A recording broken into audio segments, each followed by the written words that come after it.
Well, of course, happy Pegasus Day.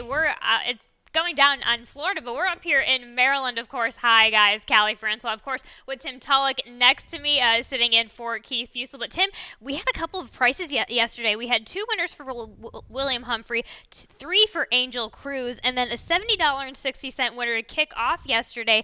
Bryson Butterfly, Diana McClure, a $31.40 winner in Sweet Asta for Christine Claggett and Richard Monterey. And in our nightcap yesterday, a 14-1, $30.20 on William Humphrey and Phil Capuano. Yeah, there were certainly plenty of opportunities yesterday, and it provided for a carryover in our late pick 5 this afternoon, which gets started in race 6, over a $9,000 carryover there. So get into this. Let's see if we can take that down. A late pick 5, big carryover. Speaking of pick 5, the early pick 5 starts, but let's take a look at that track really quick. Of course, the track is fast and no turf because it's January, but a little less windy, a little bit warmer than yesterday, Tim, I think. It is warmer than yesterday. Not much wind at all. 48 degrees out there right now, and very, very pleasant.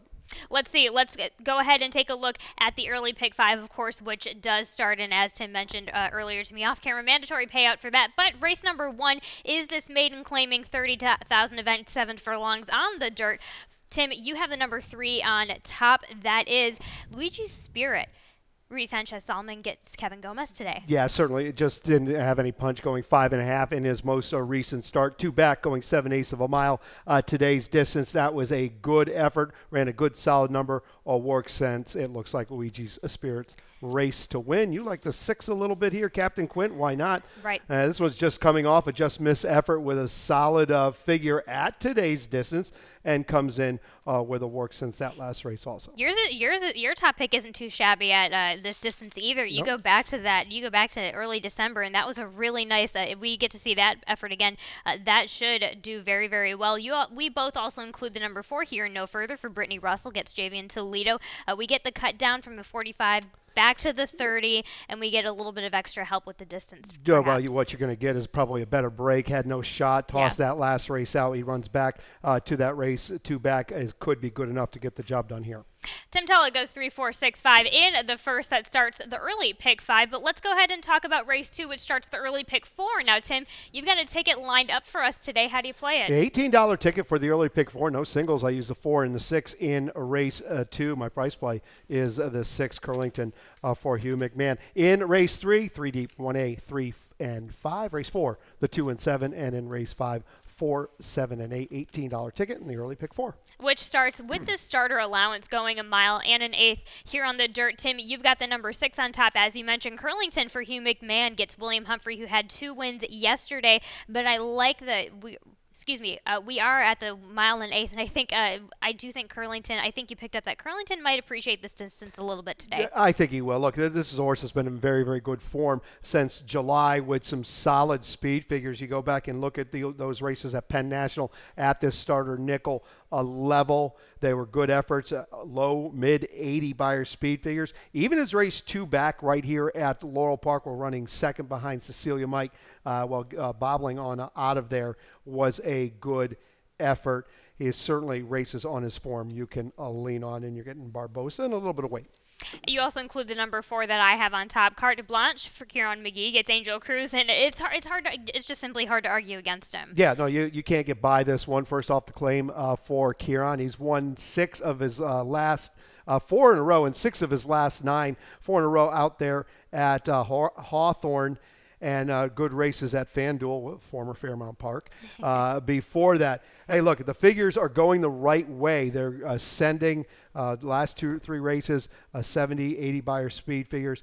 If he can convert those Hawthorne races to Maryland, he's going to be very, very tough. Exactly. We'll see what else is up with that. You also include the 3 closer look and the 1 shoot the messenger underneath for the first leg of the early pick 4. Race number 3, the second leg of early pick 4, is a claiming 40,000 going 6 furlongs on the dirt for the strict 2-year-old fillies. Scratch the number 1, Classy Nancy. I did have that one in my picks, but Tim, you and I both end up on Moco Gold. This one for Anthony Ferrier, Arnaldo Boca Chica. They both had a win together yesterday. Yeah, look, this is a filly that's already a winner at this level and a just missed second in her last race. She's got a great draw toward the outside. There's plenty of speed toward the inside. She's still going to have to get away. She's had a couple gate issues in her past. 2 and 3 back. But if she gets away, Boca Chica, and we know he can get one away from the gate. We've seen that Miss Casey yesterday and a few others. But he can spy the speed down toward the inside, and she can come with some run. How about the one that you have underneath, the number 3, Miss Fussy Pants? Let's take a look at her last time out, which was a win effort from that middle of the stretch to her to the front of the lane, where she went and carried on with it. Earlier, right before we went into this video, she was up in between horses, but she got game and came in between, and she easily got to the lead. But what she does is that's pretty impressive, and it gets going right here about the quarter pole. Is she just starts to draw off from this group. You see Ortiz just Barbosa take a quick look back and go, okay, nobody's coming. We'll just hand ride her into here. And she starts to draw off another check back, and he can be pretty confident from here. She changes her lead late. But no big shake there. She's a little wandery on in front, but a good, strong number. Now, with that said, I do believe – there she goes. She just switches her lead there. I do believe she needs to bring that race back again this afternoon. The numbers are just the numbers with these young 3-year-olds. Right. I don't think there's a whole ton of difference between the Open 20 or the Open 20 or the Open 40, but she's going to need that race again. Speaking of Open 40, you and I both have the Angel of Canterbury underneath 1A, but is drawing from the 4 post for Jamie Ness, Jamie Rodriguez. This one has been at that claiming 40 level, just kind of steady Eddie there knocking at the door, so this is why you and I both probably just have her underneath. Yeah, look, I mean, this filly could get better today. Good race going 5.5 in her most recent start, but I think 3/4 of a mile tilts in her favor a little bit. She ran a lifetime best race in her last race while being a little farther outrun going 5.5. Maybe she can lay a little bit closer and come with some finish. We'll see what happens there at the race number 3, the second leg of the early pick 4. Tim Tulloch goes 5, 3, 1A, and 2. Race number 4 is that starter allowance, the third leg of the early pick 4, and also the beginning of Keith Fusel's middle pick 4. He did send us with a little bit of information. He goes, of course, with Asking for a Baskin and It's Sizzling Time in the 4th, in the 5th. He singles on Happy Clouds. We've got a special Keith Fusel stat coming up for that. Race number 6, he does go 4 wide in this allowance optional, claiming 62.5, 1 turn mile on the dirt, 1.458 cover the spread. We will have a video coming up on that, and he goes ahead and clicks the all button with the scratch of the 5 in the 7. That just leaves 5 horses. Why not? Gives us a nice $20 middle pick 4 ticket to get things going, and we're going to take a look at this starter allowance, this third leg, as we mentioned. Let's take a look. Go ahead and take a look at Asking for a Baskin. That was back in December 17th from the quarter pole onto the wire. Yeah, it's hard for me to watch Asking for a Baskin in this race because there's my big horse right there with the white star, the 5. That is severe, and he's certainly a runner, and he comes out of this race and wins. But look at Asking for a Baskin. Once he gets out here into clean air, he'd been taking the worst of it all the way around there. He finally gets a little belly low and gets interested in the clean air. He was back behind a wall of horses all the way around the turn, and that's the right thing to do. Don't give up a ton of ground. He comes with a little bit of finish. He's probably not getting by Severe if you go another time around the racetrack, because that's a type of horse Severe is. But his latest 2 efforts have been really good races. The race you just saw, and then he traveled up to Penn National, got the job done at this starter 10 level at 16-1. Right. His numbers are starting going the right way for Rudy Sanchez Solomon. If he can come back and run back to either one of those races, he's going to be very, very tough this afternoon. Entered earlier last weekend on the 22nd of January in a non-warriors of 2 was a Stewart scratch that day. So runs in here. We get to see him again here today. You also have the number 2 underneath Tim. Big Man Can for Jose Magna gets Dennis Arujo again today. Key race is probably 2 back going that 6 for long distance. Well, his last race was a good race. That was a 2 out of the end. He's coming back down to a level that he's been more successful at. He was not embarrassed in that 2 out of the end. He only got beat 6 lengths. He gets back among his friends where he's run 3 good races in a row, including that race 3 back, which was a lifetime best, going 3/4 of a mile over a good track here at Laurel Park. So I do like Big Man Can a bit in here if Asking for a Baskin doesn't show up. Of course, and you also include Lad Needs a Handler and Top Boss there. At race number 5, is a claiming at 20,000 for the girls. 6 furlongs on the dirt. Strict 3-year-olds, no scratches here. And let's go ahead and take a look at that video of Happy Clouds. This is back in early January from the quarter pole to the wire for Happy Clouds. Yeah, I mean, she was just kind of gaining a little ground, and she slips right on up through the rail here. And she simply just draws off this particular afternoon. Here she comes. Looks like she might struggle to get to the front, which maybe she does. But once she gets to the front, she waves this group pretty good. Pins her ears back and off she goes. And she does it quickly in the last 16th of a mile. I think she's poised for a repeat. She has the second best figures behind Bazarati of the field, and our friend Mr.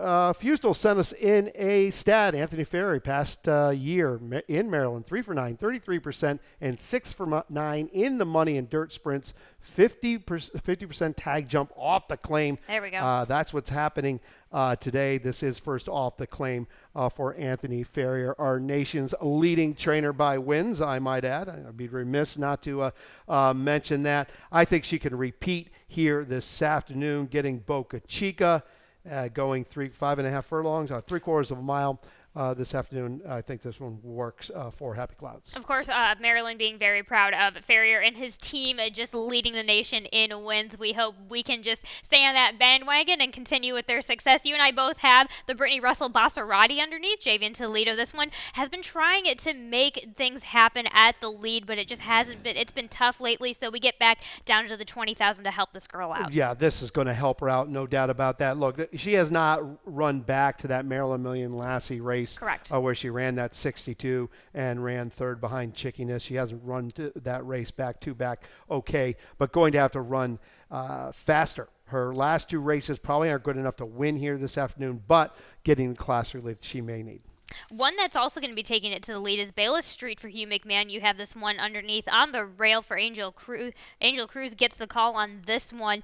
Takes, again, is comfortable, is used to having that type of pressure on an inner-ish type of post. Key race is going to be 2 back at that, claiming 12.5 right before Hugh McMahon claimed this one. Yeah, I mean, going to go to the front, no doubt about that. It's just going to be a question if she can hang on. There's going to be horses that will be running at her.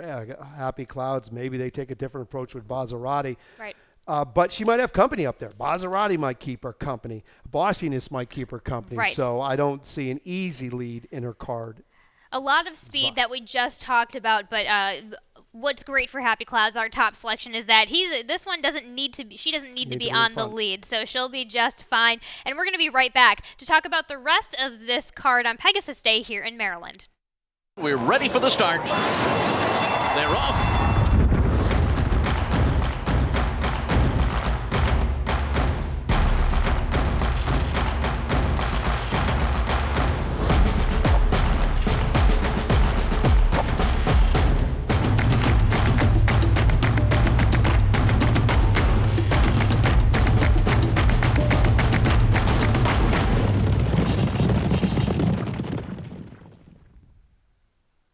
Race number 6 starts the late pick 5, and we've got a nice carryover for you. That's definitely going to be well above 10 grand by the time the gates open in race number 6. So get in on that action because there's going to be plenty of it. So it starts in this allowance optional claiming. This also, I decided instead of my Rainbow Pick 6, I opted for a ticket to match with that. This is a $36 ticket. I go with 358. We've got a video on the 8 coming up there. Race number 7, I single in on Divine Law. I did have a double in this card earlier, in my ticket earlier, but I just went ahead and took a stab at Divine Law. Carlos Mencia, the barn is pretty warm right now. 4 wide in race number 8 in that starter optional 20.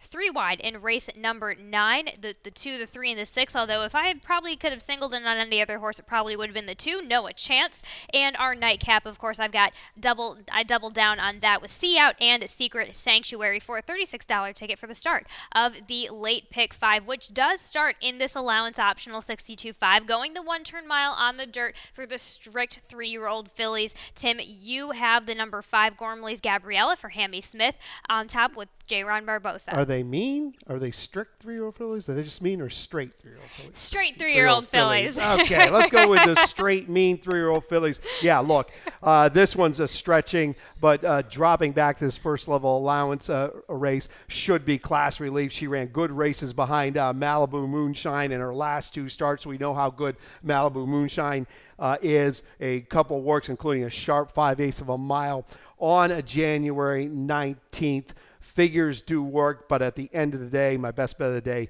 gets the class relief she probably needs. Might as well. I take a stab with cover the spread for Brittany Russell. We're going to take a look at that first time effort out, just entering the lane and nearing the wire. Yeah, look, this is a serious racehorse, and what you don't see going into the turn, this is a filly who ran incredibly professional. She was behind horses, in and amongst it, all the way down the backside, doing it like she'd done it 100 times, taking all the kickback. She gets out to the clean air, and she just pounces, and she draws off from here. This was a very, very good-looking debut. Now, this was November 24th. We have not seen her since, but she comes in here with a good set of works. She has a good outside draw for this 1-mile race this afternoon, and you don't see very many fillies run as professional as she did in her debut. And that's exactly what I went with. I mean, I have trainer stats, I have breeder stats that are well over 25%, and a lot of these Union Rags, Dam Sire second time routing, 25% with that. We'll take charges only 17% with his second time routers. But Brittany Russell, this is a barn that is getting stronger. They were really strong this time last year with their second time routers, and they have been picking up some speed on that. So it's the outside post, and that's exactly what I see for cover the spread. But let's go all the way from the outside to the inside. You have Liquidator in your exacta for Linda Albert, Thais Liopustina, and they've done nothing but do well together when they're not really severely outclassed, like in the Maryland Juvenile filly. That was a bit of a scramble. Well, look, this is the only 3-time winner in the race, Liquidator. She's won 3 times from 7 starts, including her most recent start in that 40,000, where she got the job done. She ran a lifetime best. 2 other wins on her form as we speak. She should be prominent from the fence. She's going to be part of the pace from the inside. She knows how to win, and she's won more than any filly in this race. Let's see how that plans out for Liquidator. I like your selection. Tim Tulloch goes 5-1-3-8 there in that allowance optional, and I go 8-5-3-1. Race number 7 is claiming 25, which have never won 3 for the 6 furlongs on the dirt. The 4-year-olds end up scratch in the number 5 Highland Dream. Tim, you and I both land on Divine Law. That makes me feel a little bit better about my single on my late pick 5 ticket for Carlos Mencia against Angel Cruz today. Yeah, that was a big scratch in the 5 Highland Dream. There's no doubt about that. It was my original top pick. But Divine Law went out to Charlestown and tried a first level allowance race out there. That didn't work at just under 5-1, but he gets back to a level where he just won and ran second over his 2 starts previous to going out to Charlestown. That race two races ago is good enough. 66 by our speed figure. If you run back to that, we'll get it done here. I agree. You also have center mid Maddie for Jamie Ness, Jamie Rodriguez underneath. Going to try and take a stab at the lead, of course, if they keep going by the playbook that they've been playing. Yeah, this horse might be the horse to beat at the end of the day. 0 for 5 on off tracks, and that's what he's gotten in his last 3 starts. The last time he got a fast racetrack was first time off the claim for Jamie Ness. That was back in November. Only got beat 3 lengths. Was beaten by 2 next out winners. Ran a good solid number. Has other races on his form from earlier this year that can work here. But I think just getting back on a fast racetrack for center mid Maddie will be enough. She's a real player here. You also include the number 2 underneath. Practical Sense for Mario Soreg. It's Grant Whitaker. This is second off of the claim for Grant Whitaker. Jumping back down from that one now, where's a 2? Second off a claim, second in 7 days, 29%. That's what Mr. Soreg does. But getting back down to this level of the claim where he just missed Divine Law in his last start while running second. A couple other races that will work there.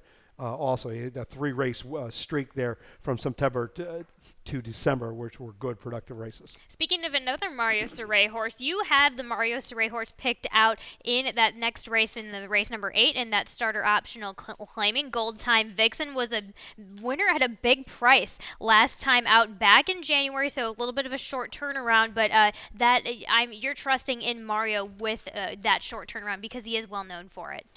Well, yeah, in race 7. In race 8, this horse is coming back reasonably quick, too. 8 days, so there you go. Doing it again. This one's stretching back out off a win against a similar level, going 3/4 of a mile. He has some mile races on his form, 2-turn mile races up there at Delaware Park that are good enough. He's third time off the claim for Saray this afternoon. And I think he's going in the right direction. I know he's coming back quick, but he has some other races on his form, like I talked about at Delaware, that could work here. So 4-1 on line, going to go with that one. Yeah, sure. Especially at this distance here, as you so mentioned, successful enough at that in the starter optional 20. You also go with the 7 underneath, and that is unadulterated for Ricky Silliman, gets Charlie Marquez today. Yeah, this is another one that's getting back to a fast track this afternoon. Ran over a good track in that starter 16 and most recent. This will be third off the claim for Ricky Silliman. He has strong races with good, strong figures, races going a mile and over. October, November, and December, all 3 of those races, good figures, including that 1-2 back, 3 back, going mile 16th. At a similar level here at Laurel Park. Let's talk about the number 6, Miss Dillingham for Jamie Ness. Gets Jamie Rodriguez, of course, again today, stretching back from the 2 turns here at Laurel back to the 1 turn. How do you think it's going to go for this one? Well, it's gone well for her. She's a 13-time winner, and she certainly had an encouraging effort in her most recent. She ran behind Game Stonks, and when Game Stonks, Brittany Russell, a filly who was dropping that day into that starter allowance race. This is a filly that when she gets in good form, clearly, she's a 13-time winner, she gets really good. You go back to the spring, and she reeled off 4 or 5 good races in a row, including 3 wins in a row. Then she kind of fell off form. Maybe she's starting to come back. That last race, most recent race behind Game Stonks, was certainly encouraging. And I saw that as well. Tim Tulloch goes 4-7-6-3 in the 8th. Race number 9 is an allowance optional claiming 62.5, going 5.5 on the dirt for the 3-year-olds. Tim, you have the number. You have the number 6 on top. RV's the boss for Damon Deal DeVico, and Angel Cruz, of course, on the outside. Yeah, this is a nice race, the 9th race here this afternoon, part of our late pick 5. I think there's plenty of ways to go here, but I did land on the outside horse, the 6 RB's the boss for Damon Della DeVico. This is a horse who's never run a bad race in his life. He's got a great draw toward the outside. He likes to lay close. There's plenty of speed down toward the inside. We'll talk about in the middle in a minute. He's shown the ability to lay, so that's going to work perfectly for him being out there under Angel Cruz. Let's take a look at the horse that you have underneath. I have on top a video of Noah's Chance on the rail, since we do have a scratch in the 1 Imagine a Cure, but this is the mid-turn, leaving the 16th pole here today. Yeah, this one is coming to the middle of the turn here, and this is a horse that was simply always moving like a winner. Look at him right there. He's just going along under Xavier Perez, just biding his time, and Xavier says, all right, time's up there, Mr. Number 6. You're out of this picture right now. And Noah Chance is just going to draw off and win like a good thing this particular afternoon. You know, Xavier, he exudes confidence when he knows he's got a lot of horse. There's no secrets. He'll sit there still and just taunt you as he passes you a little bit and then gets him to draw off. This was a good-looking win. Big number, 71 Beyer speed figure that day. If he run back to that race over a fast racetrack, he's going to be very tough this afternoon. 2 back, 3 back, another good race, going 3/4 of a mile over a fast racetrack. And I think he will. He had a little bit of a break from shortly after his first win. He got a break from basically October to December. Needed it mentally, and it showed in its dividends. The light bulb, to me, it was a long time coming. The light bulb went on him, so I expect the same out of him here today. You also include the number 5 underneath, Drew's Gold for James Chapman with J. Ron Barbosa, and the number 4 Landon Jack Johnson Osmond Jr.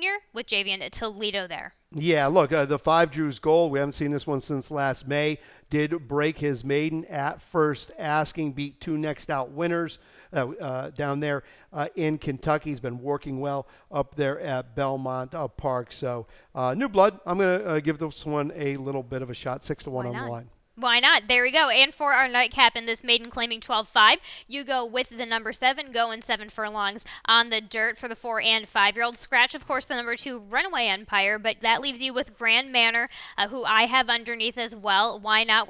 I think everybody's trying to figure out this horse and what distance he likes best. I think he's going to like the level. I think he's like 7/8 of a mile. 2 back going 7/8 of a mile was his lifetime best race when he got beat 2.5 lengths while running 4th. He's dropping in class this afternoon if he can run back to that race from December 9th or even the race from October 13th going a mile. That was over a sloppy track. Good enough here. And you also include the number 5, No Time Like Present for Kieran McGee. Of course, Angel Cruz tries on this one today. Has been taking to the lead. If you go 2 back, that was on and off going. And, of course, that was going the 6.5. So the 7 might work out for this guy today. Yeah, and it's been successful going 7/8 of a mile. But that's the last time he had really any kind of figure success, and that was the day he was claimed. October 15th, ran a 60 Beyer speed figure going 7/8 of a mile.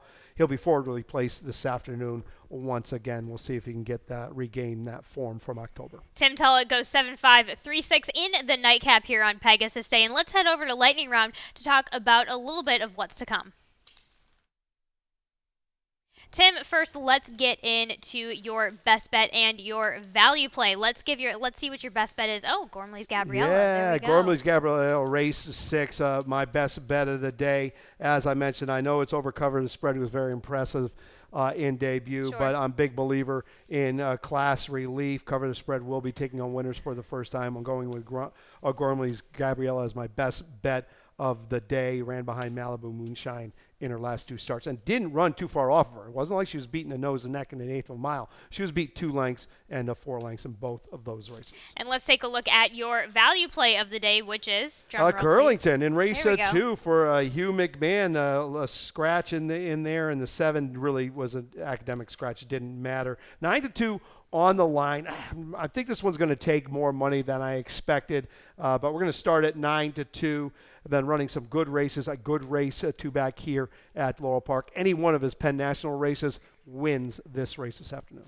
And there we go, Tim Tulloch's best bet and value play. And let's get into a little bit of, like I said, what's to come, which is we had the Art of Racing was held for the first time last year and was a huge success. So now the submission is opened up. You can start putting in your art to be a part of this and learn more at Preakness.com/The Art of Racing. The winner last year got to have their artwork on selected merchandise for Preakness of last year, and I want to hope that it's going to be the same for this year. Of course, the Preakness.com/The Art of Racing. And of course, the party doesn't stop after Pegasus. We've got Mardi Gras coming up, and that's on the 18th during our winter Stakes Fest. Of course, starts at noon to 5. Of course, we've got a kids zone. We have New Orleans influenced food, a bunch of live entertainment scattered throughout the grandstand, and of course, prize giveaways. You want to be here for the prize giveaways, Tim. No doubt. You're going to have to bring this dress back for Mardi Gras Day for sure. I'll bring in the beads. I'll keep some beads. We'll get some beads. You can bring your sparkly dress back in Mardi Gras. February 18th, always a big day. Always fun up here on the weekend. And, of course, let's talk about what's going on today. Pegasus, let's take a look at the field of what's going on. My top picks are Cyberknife, Wida Barrio, Get Her Number, and Proxy on the inside. Proxy, I'm taking a Tim Tulloch tip of speed on the inside. I like that tip, but I'm going to go with Defunded, coming from Bob Baffert, who does have speed, coming out of the Native Diver and the Awesome Again winner, the Awesome Again out there at Santa Anita. And I'm going to throw in Proxy up underneath. There we go. There we go. And, of course, I'm going to go outside Cyberknife. And I'm going to use the 2, simplification. Okay. Just good folks. They came to Preakness this year. They're a lot of fun. And I wish them the best of luck. But this race, going a 1.8 miles at Gulfstream Park, always plays generally placed horses with speed. Absolutely. Oh, and with there's that- my man. Fustel, you're killing me. There we go. He also goes with Defunded with White Arbario underneath. Skippy Longstocking, another one who visited us at Preakness earlier this year in the barn of Joe Saffy, and Cyberknife underneath Vibe on top. So there are your picks for the Pegasus World Cup, and we're going to head on over to Dave Rodman for some changes and scratches. Good luck, everybody.